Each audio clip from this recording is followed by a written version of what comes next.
আলোচনার বিষয় সুদ এবং ঘুষ।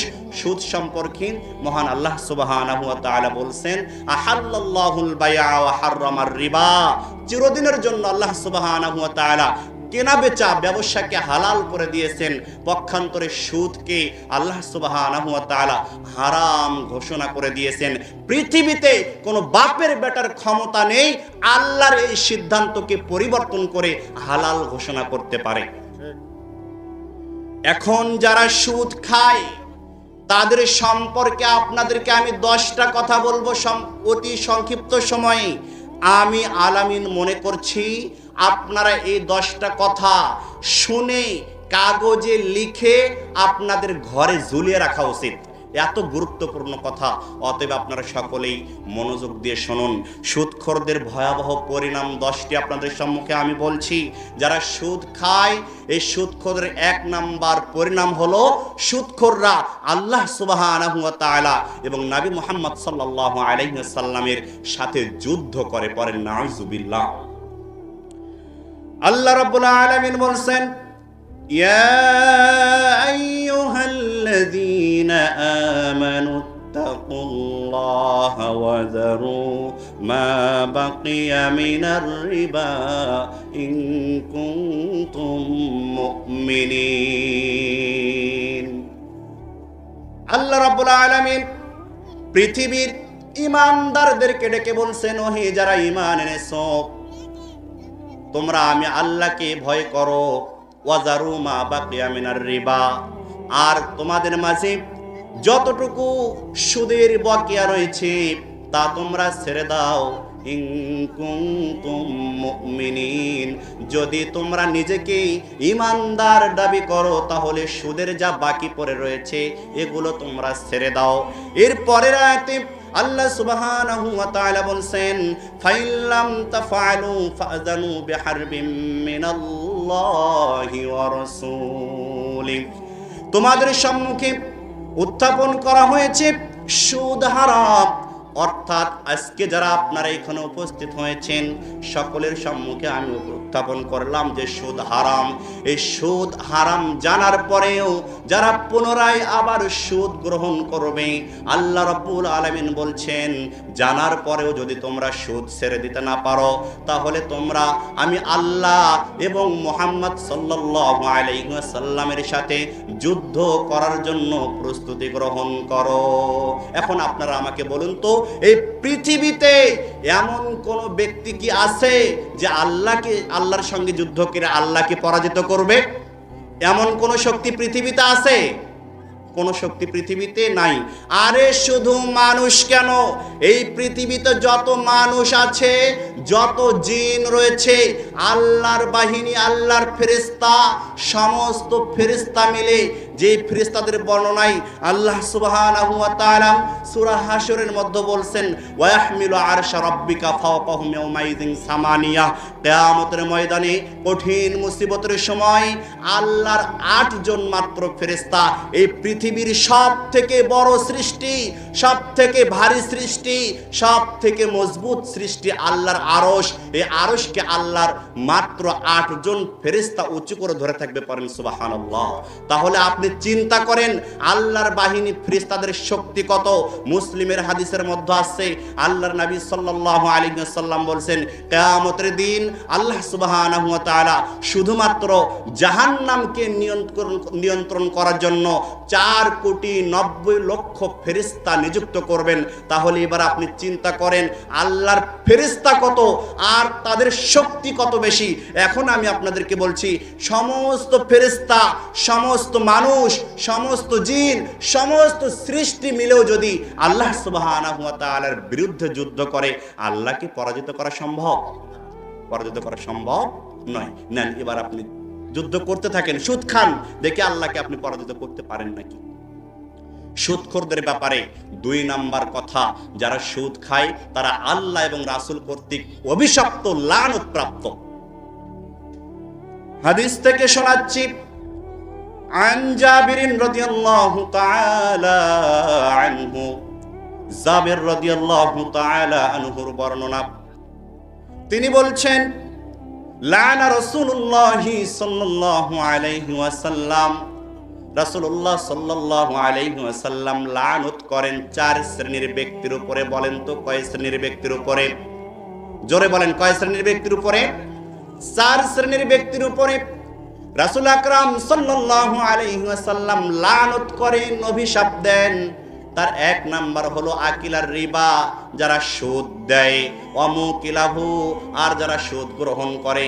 অর্থাৎ সুদ দাতা, সুদ গ্রহীতা, ওয়াকাতিবাহু, আর যারা সুদের চুক্তিপত্র লেখে, স্বাক্ষর করে, ওয়াশাহিদাহু, আর এই সুদি লেনদেনে যে সমস্ত ভদ্র ব্যক্তিবর্গ সুদি লেনদেনে সাক্ষী থাকে, এই 4 শ্রেণীর ব্যক্তির উপরে আল্লাহর নবী সাল্লাল্লাহু আলাইহি ওয়াসাল্লাম লানত করেন। এমনকি নবী সাল্লাল্লাহু আলাইহি ওয়াসাল্লাম বলছেন ওয়াকালাহুম সাওয়াউন, আর এই অপরাধের ক্ষেত্রে যে সুদ দেয়, যে সুদ নেয়, যে লেখে আর যে সাক্ষী দেয়, সকলে সমান অপরাধী। জোরে পড়েন নাউযুবিল্লাহ। তাহলে সুদখোরদের ব্যাপারে 2 নাম্বার কথা জানলাম। 3 নাম্বার কথা, সুদখোরদের দোয়া কবুল হবে না। বলেন কি কবুল হবে না? দোয়া কবুল হবে না। আবু হুরায়রা রাদিয়াল্লাহু তাআলা আনহু বলছেন, রাসূলুল্লাহ সাল্লাল্লাহু আলাইহি ওয়াসাল্লাম বলছেন, ইন্নাল্লাহা তাইয়িবুন লা ইয়াকবালু ইল্লা তাইয়িবান, নিশ্চয় আল্লাহ সুবহানাহু ওয়া তাআলা পবিত্র, আর তিনি পবিত্র ব্যতীত কোনো কিছু গ্রহণ করেন না। এবার আপনারা বলেন তো, সুদ পবিত্র না অপবিত্র? স্পষ্ট ভাষায় বলেন, সুদ পাক না নাপাক? নাপাক। এই নাপাকি কোনো কিছু আল্লাহ সুবহানাহু ওয়া তাআলা কবুল করবেন না তার পক্ষ থেকে। এরপর আল্লাহর নবী সাল্লাল্লাহু আলাইহি ওয়াসাল্লাম একজন মুসাফিরের কথা বললেন। একজন মুসাফির দূর দূরান্তের পথ সফর করেছে, ও কয়েকদিন সফরে থাকার কারণে আশআসা আকবার, তার মাথার চুলগুলো এলোমেলো হয়ে গেছে, শরীরের কাপড় চোপড় ময়লা হয়ে গেছে। ইয়ামুদ্দু ইয়াদাইহি ইলাস সামা, ইয়া রাব্বি ইয়া রাব্বি, এমত অবস্থায় ওই ব্যক্তি অভাবে পড়ে বলতেছে, ইয়া রব, ওই আমার প্রতিপালক, আপনি আমাকে এটা দিন, আপনি আমাকে ওটা দিন। আল্লাহর কাছে আরজ করা শুরু করলো। আল্লাহর নবী সাল্লাল্লাহু আলাইহি ওয়াসাল্লাম বলছেন, ওয়া মাতআমুহু হারামুন, অথচ ওই ব্যক্তি যা খায় তা হারাম। ওয়া মাশরাবুহু হারামুন, ওই ব্যক্তির পানিও হারাম। ওয়া মালবাসুহু হারামুন, ওই ব্যক্তির লিবাসটাও হারাম। ওয়া গুযিয়া বিল হারাম, অবশেষে ওই ব্যক্তি যে ইনকাম করে, ইনকাম সোর্সটাও তার হারাম। ফান্না ইস্তাজাবু লিযালিকা, অতএব সাহাবারা তোমরা বলো তো, এই ব্যক্তির দোয়া কিভাবে কবুল হতে পারে? অর্থাৎ সুদ খাবে, সুদের টাকায় কাপড় পরে আল্লাহর ইবাদত করবে। শুধু ইবাদত না, ইমাম ওয়াহাব ইবনুল আরাত রাহিমাহুল্লাহ এবং ইমাম সুফিয়ান সাউরি রাহিমাহুল্লাহ বলছেন, কোন ব্যক্তি যদি সারাটা রাত খুঁটির মতো দাঁড়িয়ে আল্লাহর কাছে কান্নাকাটি করে, ইবাদত করে, কোনো কাজে আসবে না যতক্ষণ পর্যন্ত সে স্পষ্ট হবে সে যা খাচ্ছে তা হালাল না হারাম। অতএব যারা সুদ খায় তাদের দোয়া কবুল করা হবে না। 4 নাম্বার পরিণতি, যারা সুদ খায়, এই সুদখোরদের কারণে দুনিয়াতে গজব আসে। বলেন কি আসে? দুনিয়াতে গজব আসে। এই যে ভূমিকম্প, বিভিন্ন মহামারী আপনার কারণে আসে না, আমার কারণে আসে না। যারা সুদ খায়, এই সুদখোরের মতো বেয়াক্কেলদের মতো কারণে এই পৃথিবীতে গজব আসে আল্লাহর পক্ষ থেকে। দেখেন, আমি আপনাকে হাদিস শোনাচ্ছি। ইবনে আব্বাস রাদিয়াল্লাহু তাআলা আনহুর বর্ণনা, রাসূলুল্লাহ সাল্লাল্লাহু আলাইহি ওয়াসাল্লাম বলেছেন, ইযা যাহারাজ জিনা ওয়ার রিবা ফি ক্বরিয়াতিন ফাকাদ হাল্লু বিআনফুসিহিম আযাবাল্লাহ। জমিনের মধ্যে যখন কোন সম্প্রদায়ের মাঝে অধিক পরিমাণে সুদ প্রকাশ পাবে, প্রকাশ্যে যখন মানুষ জিনা করবে, ওই সম্প্রদায়ের মানুষের মাঝে আল্লাহ রাব্বুল আলামিন গজব দেবে, আযাব দেবে। এটা আল্লাহর নিকটে হক হয়ে যায় এবং মানুষের কাছে এটা বৈধ হয়ে যায়। পরের নাউযুবিল্লাহ। আরেকটি হাদিসের মধ্যে আছে, আল্লাহর নবী সাল্লাল্লাহু আলাইহি ওয়াসাল্লাম বলছেন, যখন মানুষ অধিক হারে প্রকাশ্যে সুদ খাওয়া শুরু করে দেবে, তখন ওই এলাকার মধ্যে দুর্ভিক্ষ দেখা দেবে। আমরা মুরব্বিদের কাছে কথা শুনি, মানুষ আগে স্বল্প টাকায় ফসল ফলাতো, অধিক পরিমাণ ফসল তারা ঘরে উঠাতো। এখন আপনি অধিক পরিমাণ সার, অধিক টাকা পয়সা খরচ করার পরও আপনি পর্যাপ্ত ফসল পান না। এর একটাই কারণ, ওই সুদখোর অপরাধী। মায়েরা সন্তান জন্ম দেয় কিন্তু মায়েদের বুকে দুধ থাকে না, সন্তান দুধ পায় না। এর একটাই কারণ, আপনি সুদ খান। সুদ খাওয়া বাদ দেন, সুদ খাওয়ার কারণেই আপনার ছেলে দুধ পায় না। আপনাকে ল্যাকটোজেন 1, 2 এগুলো কিনে খাওয়াতে হয়। যেদিন আপনি সুদের মতো অভিশপ্ত বস্তু গ্রহণ করা বাদ দিবেন, সেদিন থেকে আপনার এলাকায় বরকত আসবে। যতদিন বাদ দিতে পারবেন না, একজন সুদ খেলে পুরো একটা মহল্লার মধ্যে গজব আসবে আল্লাহর পক্ষ থেকে। আপনি বৈধ করে নিয়েছেন। 5 নাম্বার, যারা সুদ খায় এরা ব্যভিচারী, জেনাকারীর থেকেও নিকৃষ্ট, জঘন্যতম। আব্দুল্লাহ ইবনে হানজালা রাদিয়াল্লাহু তাআলা আনহু বলছেন, রাসূলুল্লাহ সাল্লাল্লাহু আলাইহি ওয়াসাল্লাম বলেছেন, দিরহামু রিবা ইয়াকুলুহুর রাজুলু ওয়া হুয়া ইয়ালামু আশাদ্দু মিন 36 জিনা।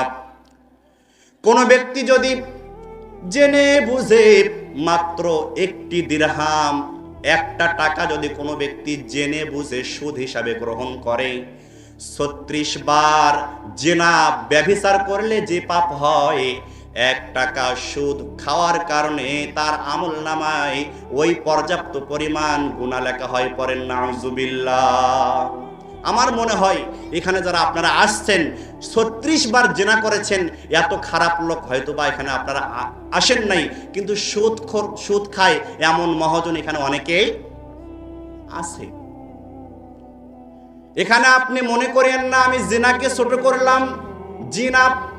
জিনা অত্যন্ত ভয়াবহ একটি পাপ, যার শাস্তির ব্যাপারে সূরা নূর এবং হাদিসের মধ্যে আল্লাহর নবী সাল্লাল্লাহু আলাইহি ওয়াসাল্লামের পক্ষ থেকে এবং আল্লাহর পক্ষ থেকে জিনাখোরদের ব্যাপারে, যারা জিনা করে, ব্যভিচার করে, তাদের ব্যাপারে আমরা যে বার্তা পাই, নবীজি সাল্লাল্লাহু আলাইহি ওয়াসাল্লাম বলেছেন, অবিবাহিত নারী পুরুষ যদি জিনার মধ্যে লিপ্ত হয়, ব্যভিচার করে, তাহলে তাদেরকে 100 বেত্রাঘাত করতে হবে এবং ওয়াত্তাগরিব আমিন, এবং তাদেরকে 1 বছরের জন্য নির্বাসন করতে হবে।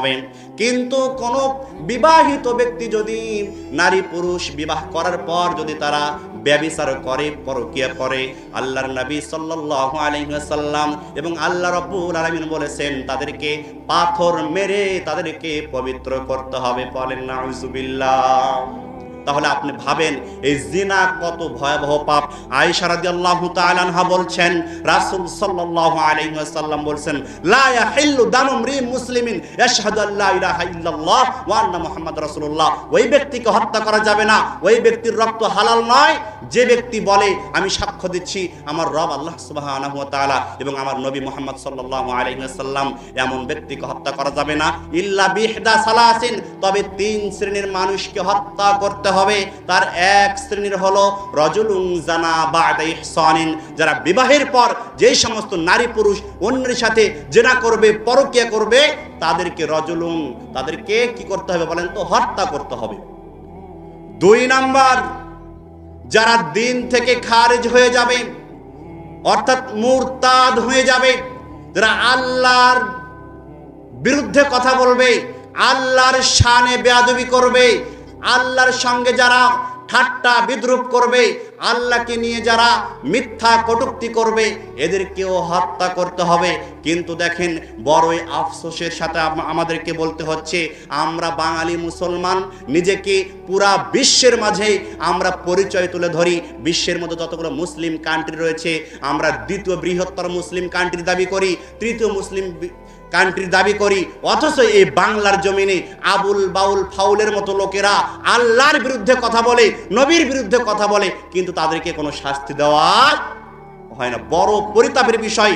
আজকে আমরা এখানে বলতে চাচ্ছি, যারা আপনারা শাসন পরিচালনা করছেন, যাদের কাছে আপনাদের যাদের কাছে ক্ষমতা রয়েছে, যদি আপনারা মুসলিম হয়ে থাকেন, মুসলিম ঘরে জন্ম নিয়ে থাকেন, যদি মনে করেন আমি মুসলিম মায়ের দুধ খেয়ে বড় হয়েছি, তাহলে আপনাদের কাছে আমরা বলবো, এই বাংলার জমিনে যারা আল্লাহকে নিয়ে কটূক্তি করার সাহস করবে, তাদেরকে জাতির সম্মুখে এনে তাদেরকে দৃষ্টান্তমূলক শাস্তি দিতে হবে।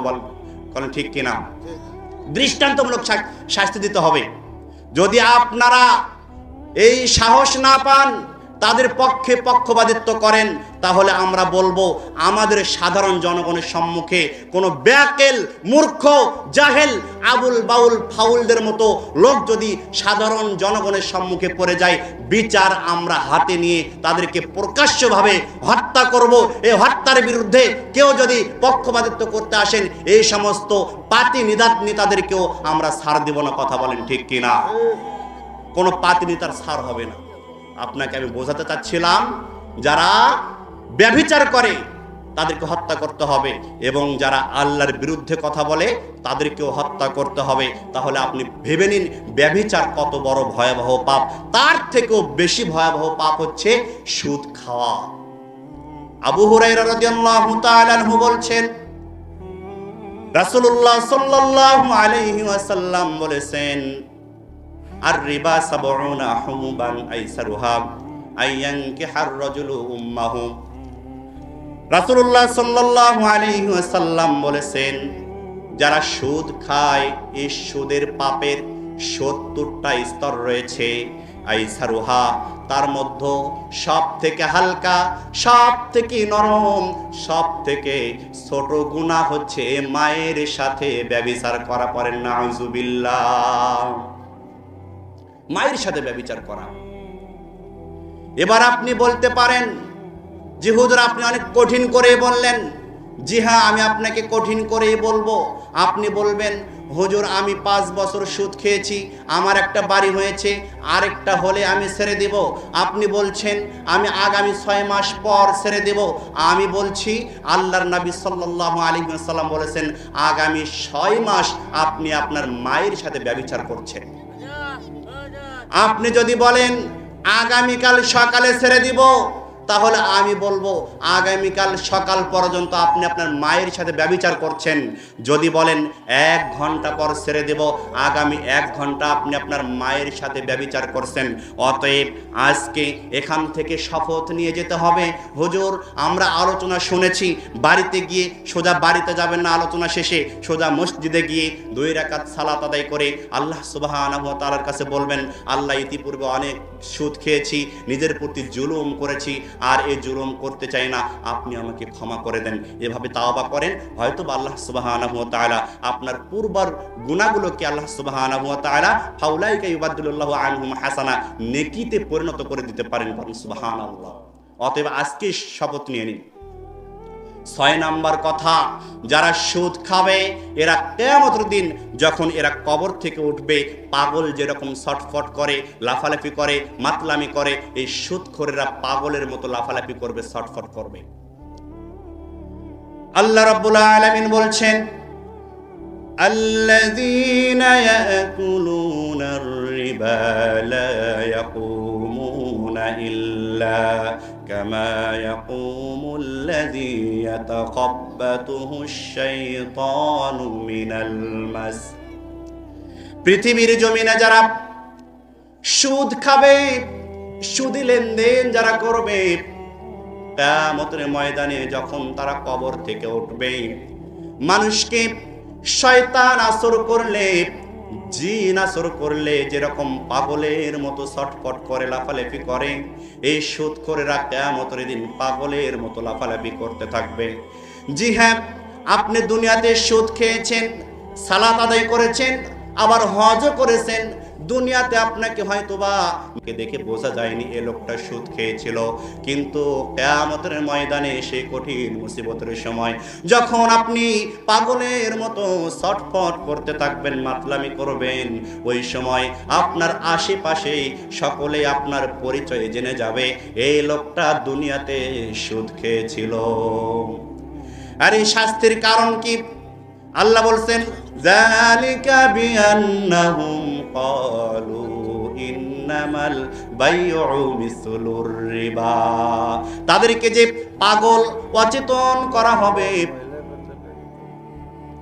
সম্মানিত উপস্থিতি, আমরা শুনতে পেলাম মহিলাদের ওখানে জায়গা হচ্ছে না। মা বোন আপনারা যারা এসেছেন, আপনারা একটু দয়া করে মেহেরবানি করে সামনের দিকে আগায় বসুন, যারা আসছে তাদেরকে বসার জন্য সুযোগ করে দিন।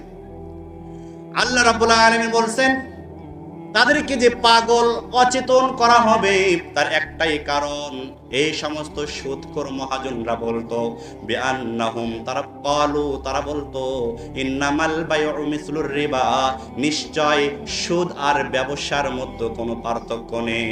বলে না এমন ভদ্রলোক আছে না, কয় আমি সুদের উপর টাকা দিই, এটা আমার ব্যবসা। বলে না এরকম? আল্লাহ বলছেন যারা এরকম বলবে ইন্নামাল বাইউ মিসলুর রিবা, সুদ আর ব্যবসার মধ্যে কোনো পার্থক্য নেই, কিয়ামতের দিন তাদেরকে পাগল অচেতন অবস্থায় ওঠানো হবে। সুদখোরদের ব্যাপারে 7 নম্বর কথা হলো, যারা সুদ খায় কিয়ামতের ময়দানে তাদের পেটটা বিশাল একটা ঘরের সমান হবে। বলেন তো কিসের সমান হবে? আওয়াজ দিয়ে বলেন কিসের সমান হবে? যারা সুদ খায়, এই সুদখোরদের পেট কিয়ামতের ময়দানে এই স্টেজের থেকেও বড় হয়ে যাবে। দেখেন আমি আপনাকে হাদিস শোনাচ্ছি। عن أبي هريرة رضي الله تعالى عنه قال قال رسول الله صلى الله عليه وسلم, আবু হুরায়রা রাদিয়াল্লাহু তাআলা আনহু বলছেন রাসূলুল্লাহ সাল্লাল্লাহু আলাইহি ওয়াসাল্লাম বলেছেন, আতাইতু লাইলাতা উসরিয়া বি আলা কওমিন বুতুনুহুম কাল বুয়ুত ফিহাল হায়াত। আল্লাহর নবী সাল্লাল্লাহু আলাইহি ওয়াসাল্লাম বলছেন, আমি আজকে রাত্রে স্বপ্নে দেখলাম 2 জন সাহাবী আসলো, আমাকে উপরের দিকে নিয়ে যাওয়া হলো। যাইতে যাইতে যাইতে যাইতে আমি এক সংখ্যক লোককে দেখলাম, কিছু লোককে দেখলাম যাদের পেটটা কাল বুয়ুত। বাইতুন হলো, বাইতুন মানে ঘর, এখানে বুয়ুত মানে বহুবচন, কয়েকটা ঘর বোঝানো হচ্ছে। তার মানে কয়েকটা ঘর একখানে করলে যত বড় হবে, সুদখোরদের পেটটা তত বড় হবে। আল্লাহর নবী সাল্লাল্লাহু আলাইহি ওয়াসাল্লাম বলছেন, আমি দেখলাম তাদের পেটটা বিশাল একটা ঘরের সমান, ফিহাল হায়াত, এবং আমি দেখলাম তাদের পেটের মধ্যে বিশাল বড় বড় সাপগুলো নড়াচড়া করছে। তোরা মিন খারিজি বুতুনিহিম, যে সাপগুলোকে আমি বাহির থেকে দেখতে পেলাম। এবার আপনার সম্মুখে আমি একটু স্পষ্ট করি। অনেক ভদ্রলোকের বাসায় দেখবেন একগুলো অ্যাকোরিয়াম পাওয়া যায়, তার মধ্যে ছোট্ট ছোট্ট মাছগুলো নড়াচড়া করে। এই কাঁচের গ্লাসের মধ্যে মাছগুলো যেরকম বাহির থেকে স্পষ্টভাবে দেখা যায়, আল্লাহর নবী সাল্লাল্লাহু আলাইহি ওয়াসাল্লাম বলছেন, আমি দেখলাম সে রাত্রিতে আমি দেখলাম যারা সুদ খায় তাদের পেটটা এত বিশাল বড় হয়ে গেছে এবং তাদের পেটের মধ্যে বিশাল বিশাল সাপগুলো নড়াচড়া করছে। তোরা মিন খারিজি বুতুনিহিম, আমি দেখলাম বাহির থেকে স্পষ্টভাবে দেখা যাচ্ছে। এরপর আল্লাহর নবী সাল্লাল্লাহু আলাইহি ওয়াসাল্লাম, ফাকুলতু মান হাউলা ইয়া জিবরাইল, আল্লাহর নবী সাল্লাল্লাহু আলাইহি ওয়াসাল্লাম বললেন, ওহে জিবরাইল আমার ভাই, এই লোকগুলো কারা? কি অপরাধ করেছিল, কি অন্যায় করেছিল, কি জুলুম করেছিল, কি কারণে তাদেরকে আজকে এরকম নির্মম শাস্তি দেওয়া হচ্ছে? তখন জিবরাইল আমিন আলাইহিস সালাতু ওয়াস সালাম আল্লাহর নবী সাল্লাল্লাহু আলাইহি ওয়াসাল্লামকে লক্ষ্য করে বললেন, ইয়া রাসূলুল্লাহ, ওগো আল্লাহর নবী, ইয়া নবী আল্লাহ, এরা হচ্ছে আপনার উম্মতের মধ্যে ওই সকল ব্যক্তি আকিলার রিবা যারা দুনিয়াতে সুদ খেয়েছিল। সুদ খাওয়ার কারণে দুনিয়াতে হয়তোবা পেটটা আপনার ছোটই দেখা যায়, কিন্তু কিয়ামতের দিন আপনার পেট এত বিশাল হবে যে পেটের মধ্যে সাপ নড়াচড়া করবে, বাহির থেকে তা আবার দেখাও যাবে। 8 নাম্বার কথা, যারা সুদ খায়, এই সুদখোররা নিজের জীবনকে ধ্বংসের দিকে ঠেলে দেয়। আবু হুরায়রা রাদিয়াল্লাহু তাআলা আনহু বলছেন, রাসূলুল্লাহ সাল্লাল্লাহু আলাইহি ওয়াসাল্লাম বলছেন, ইজতানিবুস সাবাওয়াল মুবিকাত, ওহে আমার উম্মতেরা, তোমরা 7টি ধ্বংসকারী পথ থেকে নিজেকে বিরত রাখো। ক্বালু ইয়া রাসূলুল্লাহি ওয়া মা হুন্না, উপস্থিত সাহাবায়ে কেরাম বললেন, ইয়া রাসূলুল্লাহ, আপনি আমাদেরকে 7টা বিষয় অবগত করুন, কোন 7টা কাজ থেকে আমরা বিরত থাকব।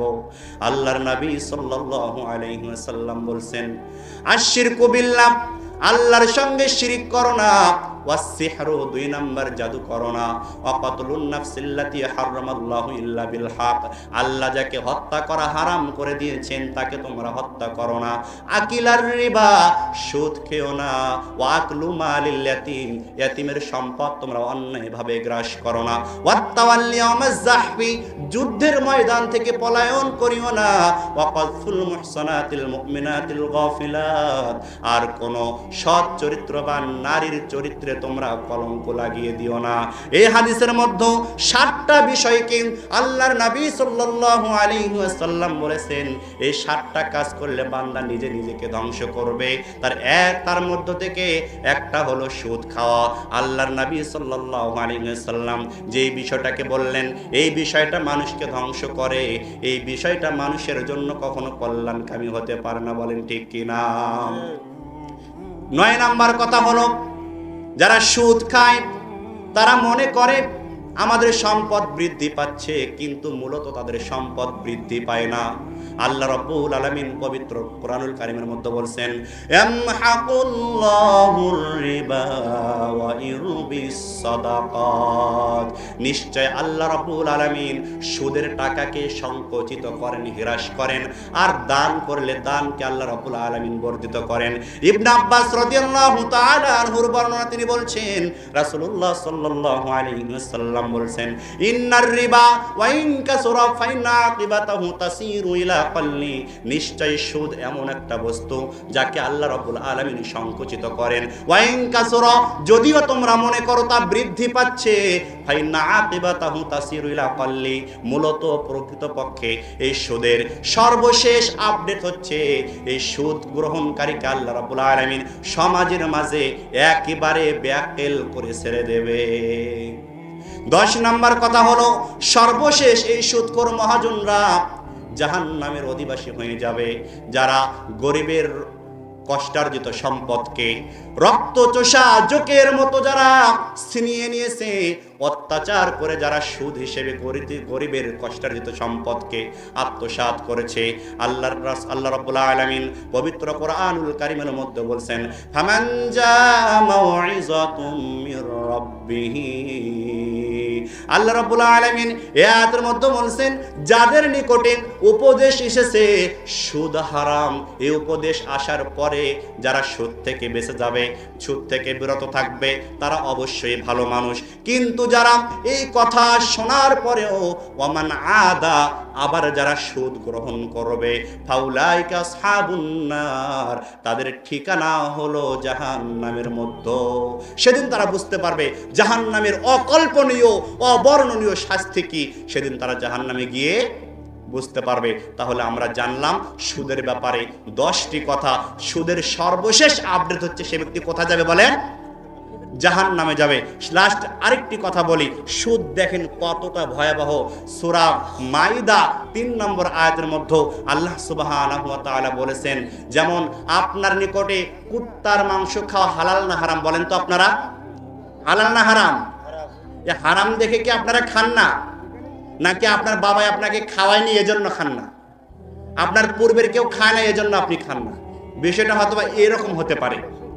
এই আয়াতের মধ্যে দেখেন আল্লাহ রাব্বুল আলামিন বলেছেন, হুররিমাত আলাইকুমুল মাইতাতু ওয়াদ দামু ওয়া লাহমাল খিনজির। এখানে আল্লাহ রাব্বুল আলামিন কয়েকটা বিষয় নির্ধারণ করে দিয়েছেন যে অমুক অমুক অমুক অমুক বস্তুগুলো হারাম, মৃত প্রাণী হারাম, রক্ত হারাম, শুকরের মাংস হারাম, এগুলো আল্লাহ রাব্বুল আলামিন বলছেন। শেষের দিকে বলছেন যে শুকরের মাংস মানুষ খাইতে পারে। অবাক হলেন? কুত্তার মাংস মানুষ খাইতে পারে, মৃত প্রাণীর মাংস মানুষ খাইতে পারে। কখন একটা মানুষ কঠিন বিপদের মধ্যে পড়ছে, এমন বিপদ, না খেয়ে জরাজীর্ণ অবস্থা, প্রাণটা যায় যায় অবস্থা, এই মুহূর্তে যতটুকু খেলে বান্দা বেঁচে থাকবে অতটুকু তার জন্য ওই সময়ের জন্য বৈধ, এর বেশি সে খাইতে পারবে না। কিন্তু সুদ এত নিকৃষ্ট, এত জঘন্য, মানুষ যদি না খেয়ে থেকে মরেও যায় তবু আল্লাহ সুবহানাহু ওয়া তাআলা তিনি বান্দাকে অনুমতি দেননি যে তুমি সুদের টাকা গ্রহণ করো। এবার আপনি ভাবেন সুদ কত নিকৃষ্ট। রাসূল সাল্লাল্লাহু আলাইহি ওয়াসাল্লাম বলছেন, মা মিন কওমিন ইযহারু ফীহিমুর রিবা, যখন কোন জনপদের মধ্যে সুদের হার বৃদ্ধি পায়, ইল্লা উখিযু বিসানা, তখন তখন ওই ওই এলাকার মধ্যে আল্লাহর পক্ষ থেকে গজব আসে। এরপর আল্লাহর নবী সাল্লাল্লাহু আলাইহি ওয়াসাল্লাম বলছেন, আল্লাহ নবী সাল্লাল্লাহু আলাইহি ওয়াসাল্লাম এর পরের বাক্যে বলছেন, মা মিন কওমিন ইযহারু ফীহিমুর রিশা, আর যখন কোন জনপদের মধ্যে ঘুষের পরিমাণ বৃদ্ধি পায়, ইল্লা উখিযু বিররুবি, রাসূল সাল্লাল্লাহু আলাইহি ওয়াসাল্লাম বলেন তখন ওই জনপদের মানুষেরা কাপুরুষে পরিণত হয়ে পড়ে। নাউযুবিল্লাহ। সম্মানিত উপস্থিতি, সংক্ষিপ্ত সময় আপনাদের সম্মুখে আমি সুদ সম্পর্কে 10টি কথা বললাম। আল্লাহ রাব্বুল আলামিন আপনাকে, আমাকে, সকলকেই কথাগুলো বাস্তব জীবনে আমল করার তৌফিক দান করুক। সকলেই পড়েন আমিন। এতটুকু বলেই আজকের সংক্ষিপ্ত আলোচনা আমি এখানেই শেষ করলাম। ওয়া আখিরু দাওয়ানা আলহামদুলিল্লাহি রাব্বিল আলামিন। আসসালামু আলাইকুম ওয়া রাহমাতুল্লাহ।